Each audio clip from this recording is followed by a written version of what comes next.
What's going on, everybody? This is Afro Think Tank. Now, I'm sure you guys have noticed that at the end of all of my videos, you see a guy screaming out, "Don't forget about Sudan," right? Don't forget about Sudan. You don't hear anything about Sudan, right? But you hear about Gaza. You hear about what's happening to the Arabs, right? And I need you to understand that a people that are being marginalized can also marginalize. Okay, and it doesn't take away from the victims themselves, but you must understand people can be marginalized as a group of people while also practicing their own marginalization of another people. Now, you guys kind of heard me say sometimes when I talk about Ethiopians, I talk about real Ethiopians, right? And when I do that, you know, I get a little in my comment section, right? Because those ones who know they're not, you know what I mean, African, right? They know they're part Arab, right? They get very offended because they don't technically want to be associated with it, right? And I'm not calling out any phenotype. I'm telling the truth that from Ethiopia, Sudan, South Sudan, Somalia, and Somaliland, that particular part of Africa, Arabs, all right, have been invading economically and socially those areas, right? This is historic, all right? So even though the Arabs right now are having a hard time with the white barbarian Anglo-Saxons, who have been constantly attacking them since the first Crusades, okay? So for about 800 years, those white people have been attacking, those Christian white people have been attacking those Arabs, and we've been feeling sorry for them and all this and all that and all that. And we acknowledge in America, right, as African Americans who have associated with Arabs, that they're racist as shit, right? But their racism is not just something they do socially. Their racism is practice in colonization. They've been attempting to colonize Africa for a very long time, because where they come from, they don't have shit. Keep in mind, the people that do the colonizing, like white people and Arabs, are people who come from places that don't got shit. All right, white people ain't got shit in Europe. It ain't nothing but a cold ice block. All right, Arabs ain't got shit. They come from the desert. All right, and I just want you to understand that Arabs are nothing but a mix of African, Asians, and Europeans over thousands of years of trading. Okay, Arab people, first of all, Arab is a language group, just like when you say Latinos or Spanish people. Keep in mind that ethnic group is a linguistic ethnic group, meaning they speak the same language. All right, and because they speak the same language, they're put into an ethnic group. Not all Arabs are Muslim. Okay, there are plenty of Coptic Christian Arabs, or we will call Arabs. There are plenty of regular Christian Arabs, Baptist Arabs, Catholic Arabs, right? You know, obviously Muslim Arabs. And Islam is not synonymous with the Middle East. That's just what you know. Because Malaysia, all right, where the people look phenotypically more Asian, that's where the majority of Muslims are. Okay, and they're for the most part peaceful, but they got their own things going on over there. As the Buddhists, the people who are supposed to be really peaceful, Buddhism, they attack the Muslims. So there are places where Muslims are the victim of Buddhists. All right, those Buddhists, they go out in gangs and they go kill Muslims. All right, there are innocent Muslims who get murdered by the Buddhists, the people that's supposed to be super peaceful. That's why I say these constructs of religions are bullshit, because for religions that's supposed to be so peaceful, they're about the most violent creation of mankind ever, no matter what religion you want to pick, right? So, but just so happens in the Middle East, white people are attacking the Muslims because the Muslims have oil. If the Muslims didn't have oil there, white people wouldn't be attacking them because they like to take their shit, right? But keep in mind, Africa is the Fertile Crescent. Africa is the place that has all the resources, have all the stuff, everything. So these Muslims, who, like I said, are the first mixed mulattoes, they're just a highly concentrated over millennia, right? Which is about 1,000 years, maybe 8,000 years, 1,500 years, 2,000, 3,000, 4,000 years, a millennia of mixing between Africans, you know, African people, regular looking, phenotypically African people, and Arabs. Now, back in those days, there was a time where the place that we call Ethiopia, because what you see as Ethiopia is not quite Ethiopia of the past that, you know, that we all like, yeah, that's not the same. It's the same. The country is named Ethiopia, but Ethiopia was bigger. It was more than that. You had Punt and you had many other kingdoms. Now, back in the day, those Africans used to dominate the Arabs. All right. I got to be fair. I'm a historian. So the African people on the East Africans used to dominate those Arabs in part of Asia. African kingdoms were in those Middle East areas and parts of Asia. All right. That's why you see a lot of that development there that white folks try to pretend like it's some mysterious group of people. Arabs are black. When I was been to the Middle East. I seen these people. They black. The original inhabitants of these lands are black. Okay. Period. And that's just the truth. But as current now, you know, as time has gone on and this race of mixed mulattoes have been created, that are now have a language of Arabic, that's a people group, right? They are now the rich ones now, not the poor ones, because the poor ones ain't got shit. All right, the poor ones in Gaza getting their ass whipped by white people pretending to be Jews. All right, an ethnic group of Jews when they really Eastern European. All right, right. So poor Arabs ain't doing shit at all. It's all rich Arab people in suits. Just like you got rich white people in suits who do all genocide and all that. You got rich Arabs in suits still trying to take a piece of the African pie in Eastern Africa. Now they have mixed in with the Eastern Africans, and you see the phenotypes within them. You see the look. All right, there is a look. All right, and those people are mixed, just like I'm an African American, right? And African Americans are mixed between, you know, we got some European in us because of what they did. All right, so a lot of African Americans have a look. So as an African American, I can say that about those East African Ethiopians because we have the same thing, just different combination. We got West African and your little European mix with Native American mix. They got East African with that Arab, you know, new old-fashioned mixed mulatto mix, right? With the, you know what I'm saying? You know what I'm talking about? And they even got a little bit of the, you know what I'm talking about, all right? So the rich Arabs have been trying to steal the resources and the land from East Africans. Now, I gotta say, Africans as a whole have been holding them guys back for quite some time. And there is a race war happening over there in Sudan, amongst other places. You got Ethiopia, you got Eritrea. That whole area has been going through race wars via proxy.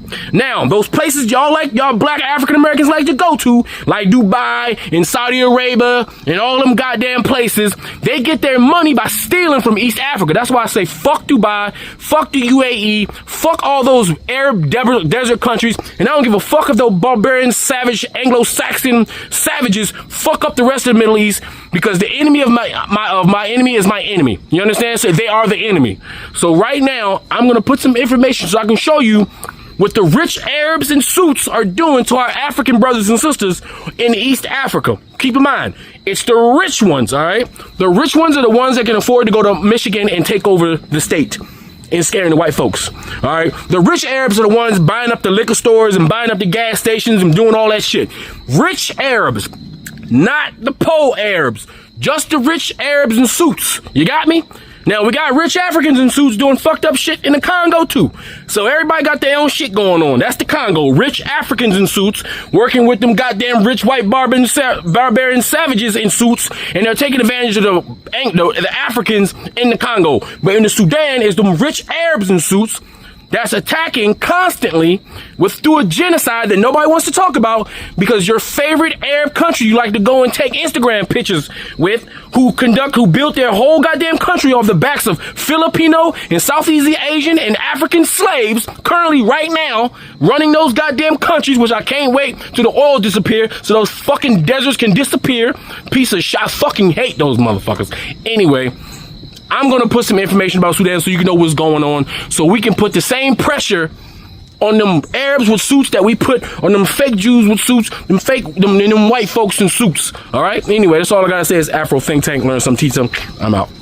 What's happening in Sudan is way worse than what's happening in Gaza. Did you just hear what I just said? What's happening in Gaza is nothing compared to what's happening in Sudan. And I know what you're thinking to yourself: if the situation is so bad in Sudan, why don't we talk about Sudan the same way we talk about Gaza? Why isn't the media covering stories in Sudan the same way they're covering stories in Gaza? That's because what's happening in Sudan is a lot more complicated, harder to create narratives over. And I'm gonna show you this. I'm gonna try and break it down And even, trust me, if you thought the Israel-Palestine situation is hard to understand, this one is going to blow your mind. You see, since 1956, when Sudan gained its independence, they've always been struggling with instability in their region, right? Internal conflicts, civil wars, rebel groups trying to overthrow the government. But here's the thing, there was always a central government and there was an army that tried to maintain some level of peace and order in the country. Now please guys, this is very important for you guys to understand. In Sudan, there were always these small little military groups that were representing their groups of people, right? And the government had to try and keep those groups in check,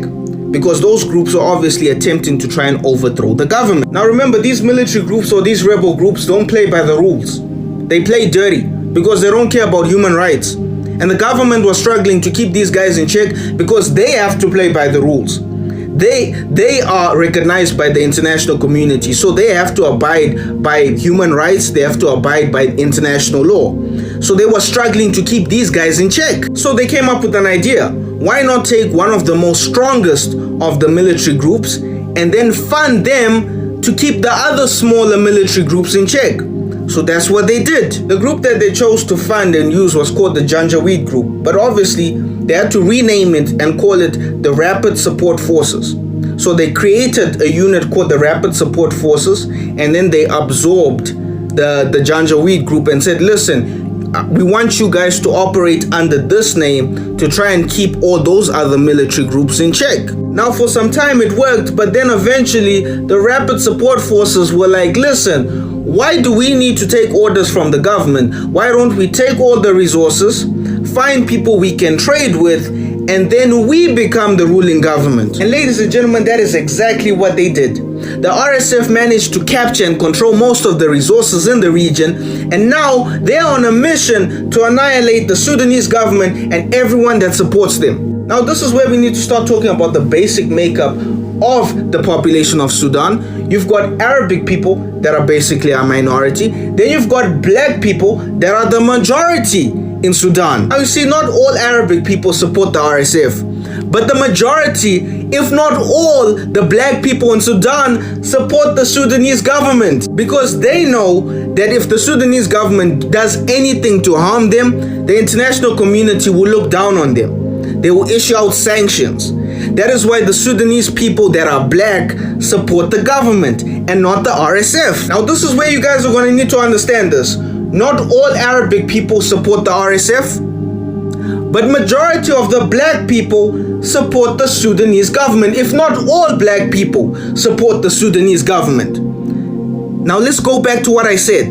The RSF are on a mission to annihilate the Sudanese government and everybody that supports them. So if everybody that supports them is black, that means the RSF 9 times out of 10 are targeting black people in Sudan. Now you're probably going to ask me, Mr. Chronic, who is funding the RSF if the RSF are against the government? Obviously the government has now cut supplies and resources to the RSF. This is where Sudan's accusations really kind of like get scary, because they are saying that the RSF are being funded by the UAE. Hence they tried to take the UAE to the ICJ. But here's the thing, the UAE did not sign the Genocide Convention. Basically the Genocide Convention kind of like mandates for countries to like play by the rules, right? You can take Israel to the ICJ because they signed the Genocide Convention.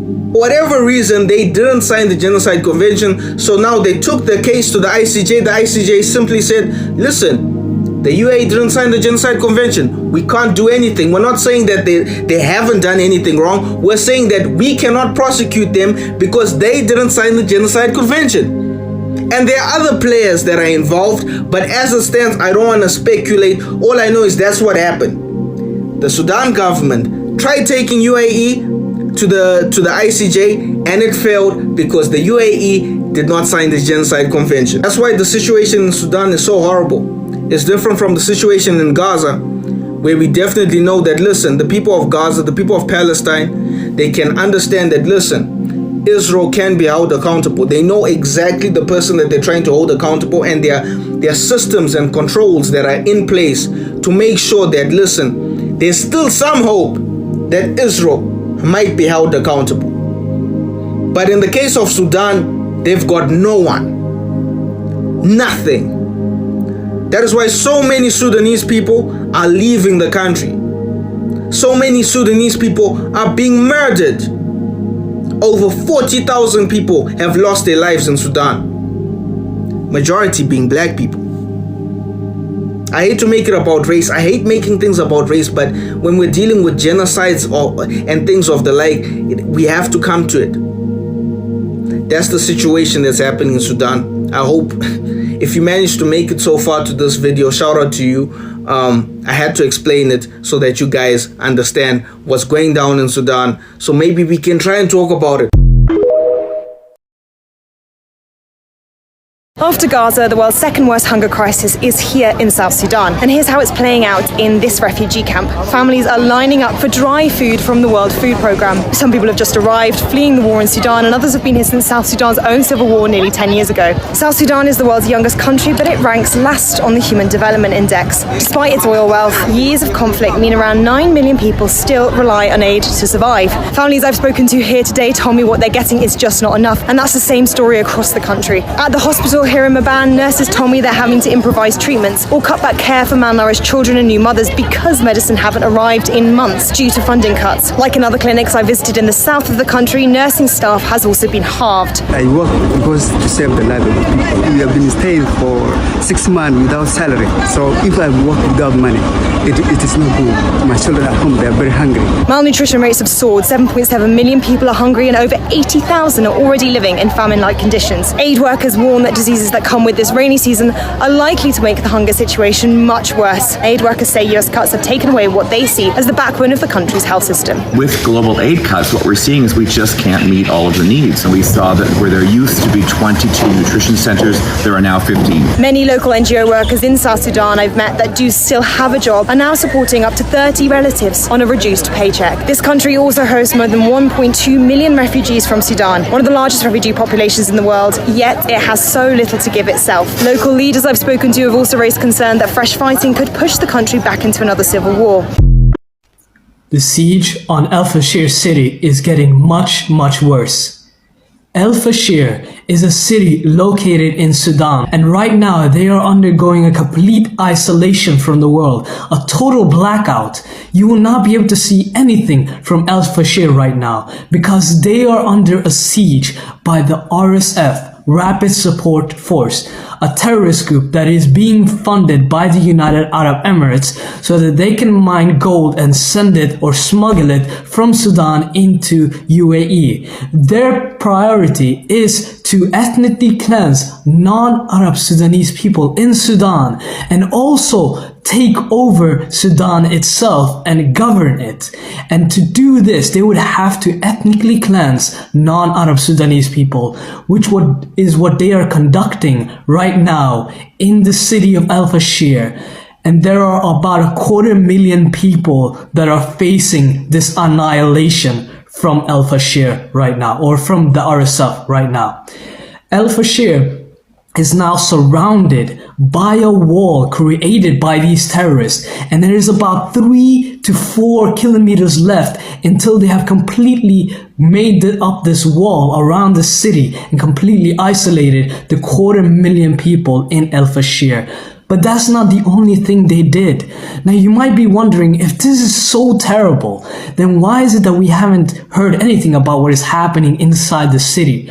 Well, that is because of the other way that they have isolated the city, and that is by completely blocking out the internet inside El Fashir. There is a complete blackout in El Fashir. So if children are dying from starvation, if women are SA'd, so much to the point where they even insert weapons and sharp objects into their uteruses to ethnically cleanse non-Arab Sudanese children. I mean, small girls running around or walking around with knives and sharp objects in their uteruses after they've been gruesomely sexually assaulted by these soldiers. Their goal is to completely erase these people that are stuck in the city of El Fashir, which are about 250,000 people. and it is happening right in front of our eyes.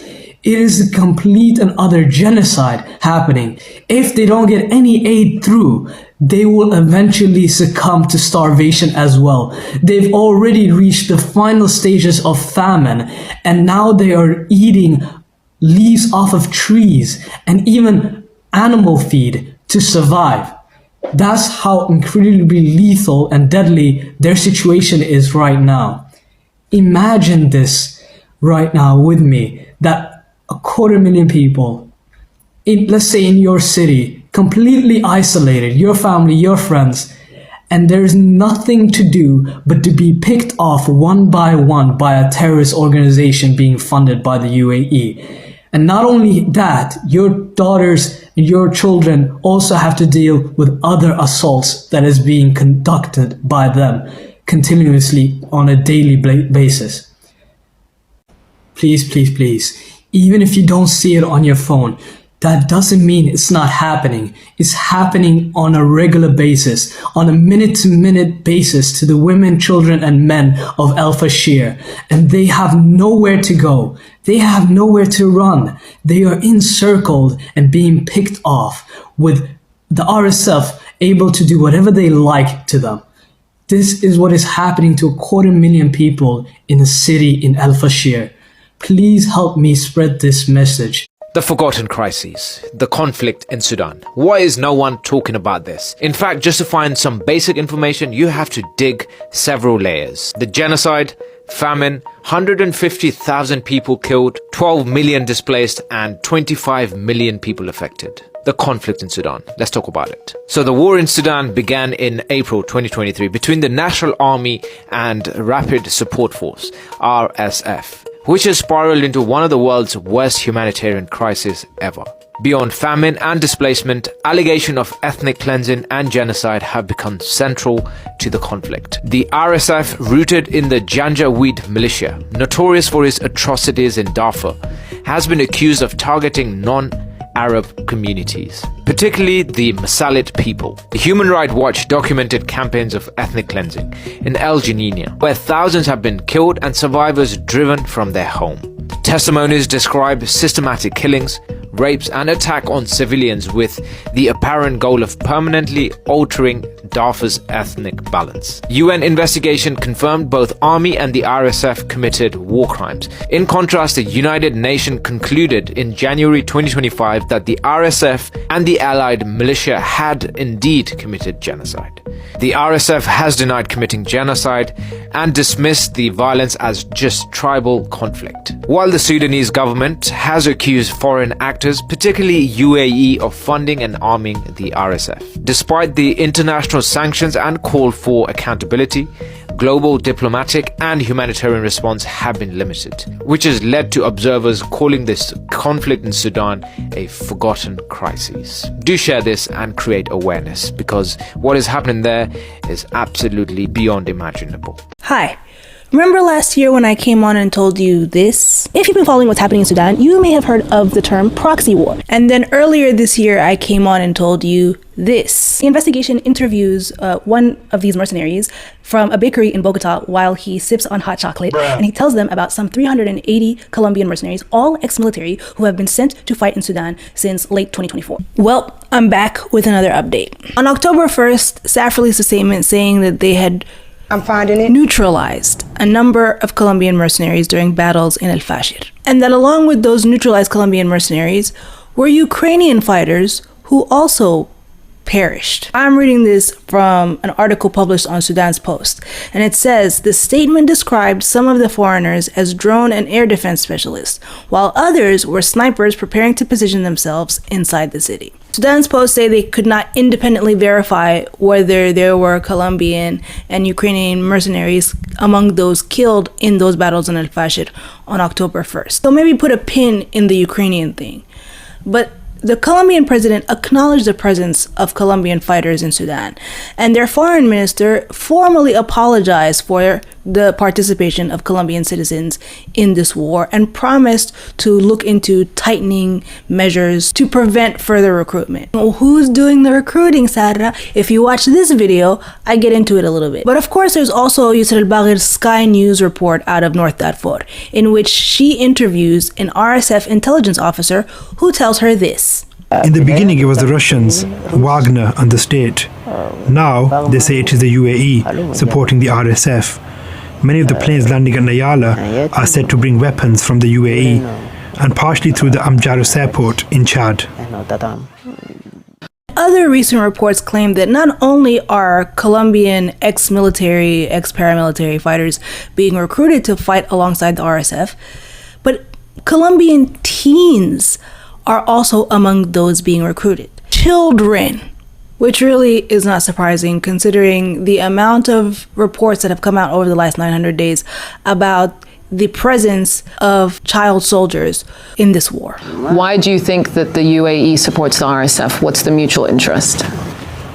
It's a financial relationship, no more. The RSF controls areas with large gold mines. Darfur alone has more than 4 or 5 gold mines, and the UAE is a gold trading hub. Anywho, just wanted to keep you in the know. If you want to help today, there's a petition that is linked on my page to designate the RSF a terrorist organization. Please put your little flourish on it, and see you in the next one. What's happening in Sudan? If you've been following the news, you might have seen the reports of fighting throughout Sudan, which some are warning could be the beginning of a new civil war. And to understand what's going on, we need to go back a couple of years. You see, in 2019, Sudan's dictatorship was overthrown in a revolution, with promises that democracy would be soon on the way. However, in 2021, the Sudanese military and a paramilitary group called the Rapid Support Forces took power over the country in a coup. Since then, the military and RSF have been squabbling over the power that should be shared, and these tensions have finally come to a head. The RSF, who have ties to the UAE and Russia, launched attacks across Sudan, including in the capital Khartoum. Since then, fighting continued across the country, and foreign nationals are being evacuated from Sudan en masse. And with no sign of an end to hostilities, it looks like once again it'll be the Sudanese people who suffer in this fight between two power-hungry armed groups. We need to talk about what's going on in Sudan. What's happening there should haunt every single one of us. I know it's hard to watch these videos and to hear all of these atrocities, but it's so important to stay aware of what is going on in the world so that we aren't being complacent. I tend to get very emotional when I talk about these topics, almost always crying, because it genuinely does hurt my heart seeing how these people are being tortured. People are being burned alive in Sudan. Raping women in front of their husbands, in front of their children, killing the husbands, and then proceeding to getting raped by women. 15 million people are displaced. They've been going through a famine. They're shooting children in the streets, wiping out entire generations of families. This isn't just a civil war, this is quite literally flat out another genocide that is occurring in our world. And it's happening right now. Bodies are being dumped in mass graves, hospitals are being bombed, entire villages are being turned to ash, and guess who's funding it? The United Arab Emirates. Yeah, the same UAE that has Dubai, where people and influencers go to party and get on yachts and live this luxury lifestyle, and you see them with all of this expensive stuff. Yeah, that UAE. They're profiting off of torture, rape, and war crimes in Sudan, and it needs to be talked about so much more than it is because not many people know. A lot of people are aware of what's going on in Sudan, but not many people know who is funding it and who is profiting off of the suffering of people. RSF, which is responsible for all of these horrific actions going on in Sudan, is directly backed and funded by the UAE. Not just with money, but with drones, with airstrikes, with logistics, literally plans, just like the US is with Israel. If you're sitting there asking yourself why, it's because they don't have any of their own resources, like most of the Western world. They benefit off of the resources of Africa and African countries. They want Sudan's gold. Sudan is rich in gold, and I mean extremely abundant in it, as most African countries are abundant in some sort of resource. RSF is letting the UAE illegally mine it so that they can get funded in return. It's quite literally blood money, and it is disgusting to see. Gold gets shipped through Dubai, gets polished, melted, branded, you know what, and then guess where it ends up? On our wrists, on our ears, necklaces. All of the gold that we are wearing could potentially be from the Sudanese genocide. Our electronics are directly from the Congo genocide. The stuff we use day to day is directly from the torture of African bodies, and that is why you need to care. It is so damn important, because without the suffering of these people, you wouldn't live the life you live today. Not only is that despicable, you should be loud about it. You should be yelling, because there is no reason you should have resources that the African people don't have themselves, but they're being abused for it. While the Sudanese people are being murdered, governments are making thousands, millions, trillions of dollars. Corporations are just getting richer, and people are just scrolling on their phones like nothing's happening. It is very important that you're aware of what is going on. And this isn't new. European forces would install rubber quotas, so children, families had to mine for impossible quotas to meet for rubber, and if they did not meet those requirements, their hands would be chopped off. I mean, look at this picture. This is horrific. Babies, children had their hands chopped off so that colonizers could profit. Do you know what it's like to never be safe in your own skin from birth? To be black, to be African, to be Muslim, to be indigenous, to be marginalized. Our tax dollars are helping fund this. You might not be able to stop it, but you damn sure do have a voice. So use it, because Sudan deserves more. Tigray deserves more. The Amhara people deserve more. Congo deserves more. Gaza deserves more. Our Hispanic community in the United States deserves more. Talk about it. Donate if you can. Demand our government stops funding these. And even if it doesn't make a change, at least you know you're doing something. I'm not going to apologize for crying on here. I'm not going to apologize for being so upset about the different genocides that are going on in the community and talking about it and being loud about it. And if you don't like that, get off my page. Do not go in my comments and start leaving nasty hate comments and yada yada yada because you don't like the fact that I'm emotional about something that upsets me. You are typing hate from your couch while there are actual people on the ground doing this work. As a United Nations volunteer, it's extremely disrespectful for people to come on my page and say you're not doing enough when I'm informing millions of people as well as volunteering all for free. This is my job. I'm a journalist. I do a lot of activism work. I do service. I'm doing my master's right now, which I'm probably going to get kicked out of the program because I can't afford tuition. And I will start my PhD as soon as I finish my master's. And I can barely afford rent because I chose to do this work, the things that matter, service, justice, and activism, over doing some 9 to 5. Does that mean some nights I don't eat? Yes, but I will never know what it's like to be a 6-year-old in Sudan or in Gaza who's gone 5 days without food or water at all, who's standing in a humanitarian aid line being shot at. And that is heart-wrenching to me, and I'm not going to apologize for crying about it. I have thousands of dollars I have to pay for tuition, for getting my stuff to Spain to do this work, to get trained for a lot of my volunteer work, to do my interviews for exonerees, to fly to prisons, to do work there. You do not know what someone is going through, and I'm not about to take my phone and take my camera into my justice work and use it as a photo op. I don't agree with that. I've said that multiple times on my page, and if you do that, that's totally on you. That's totally fine. It's not part of my morals. I'm not going to do that. I'm not going to build a platform off of literally photographing people suffering. That is not who I am.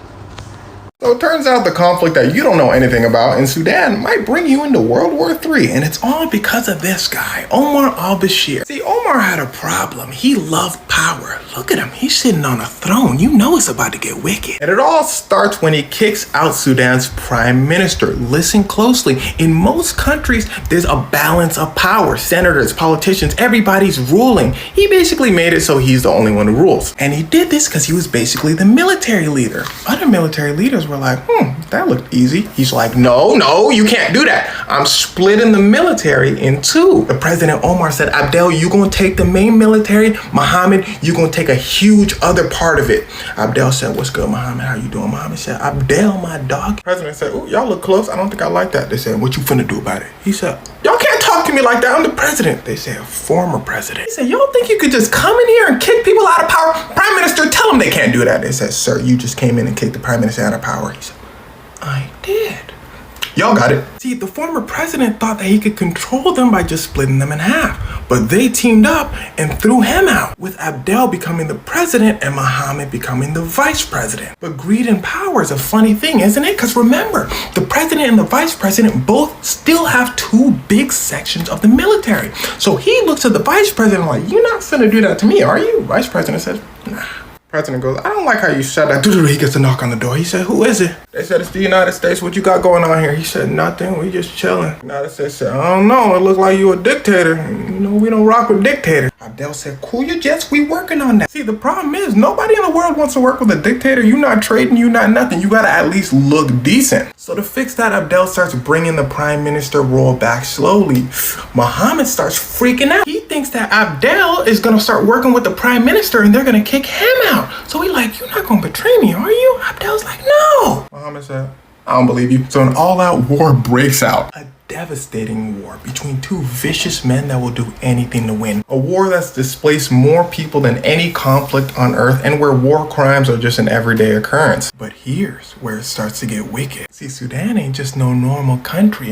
It has abundance of resources and is located in an amazing location where they can trade pretty dang easily. Everyone wants a piece, so the dominoes start to fall. Russia hits up vice president, says, hey, if you can get me a spot right here by the ocean and give me some gold, I'll help you win. Ukraine goes, uh-oh, we don't want that. I'll help out the other guy. Libya says, hey, Russia, I can give you some oil. America says, no, don't do that, Libya. We like Ukraine. The Emirates go, well, we're going to help out this guy. America goes, no, you're our friend. Iran goes, what if we help?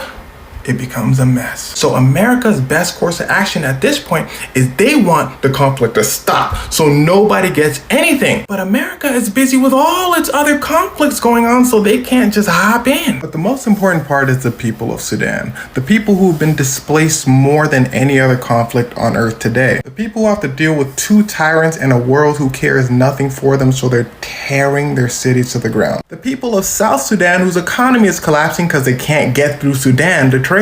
All because of one greedy man showing two other greedy men how easy it is to take a little bit of power. But to the people of Sudan, I'll leave you with this. They say after the worst phases of leadership come the best, so they can clean up the mess. That rhymed. Hi, I'm Palestinian and I'm not going to deny your experience, but I am going to shamelessly plug in my UAE evidence folder. Download, take screenshots, 2x speed, whatever you have to do. It is my life goal to take down the United Arab Emirates, okay? It is not normal that they can turn the streets of Dubai into gold. It is not normal that they have a Rapid Support Forces bank account in Abu Dhabi. It's not normal that they have no gold mines. It's not normal that there were 5 Emirati passports found in Omdurman. None of it is normal. If you have a Telegram, I am one of the administrators for News from Sudan. This is specifically about the human rights war crimes. This is not specific about the UAE evidence. Free Sudan. I'm sorry that Arabs are pissing you guys off. I swear to God, they don't even consider us Arabs. We're just... but there are really stupid Palestinians out here in the diaspora. I don't blame y'all at all. Please check out my UAE evidence folder. Oh God. When Southern Sudanese was being slaughtered by Arab, the entire Arab continent gang on people who have no means to defend themselves. The only country in the world at that time, under the leadership of Golda Meir, it was the state of Israel. These are the few African black majority of them Christians. And those who doesn't practice the religions of Christianity because the church never reached to where they are, they believe in their own way of life in Africa, which is understandable, should be understandable by anything. But the point being that Israel was the one country that showed concern. Israel was the only one country. And this goes back to the 1970s. Goes back to during the Golda Meir, when the Southern Sudanese was being slaughtered. They don't have anything to defend themselves. All they have to use is the spear as their weapon to defend themselves by rejecting what being imposed on them by the government of Sudan, which is Arabization and Islamization and enslavement. 4 million of them was slaughtered by the government of Southern Sudan.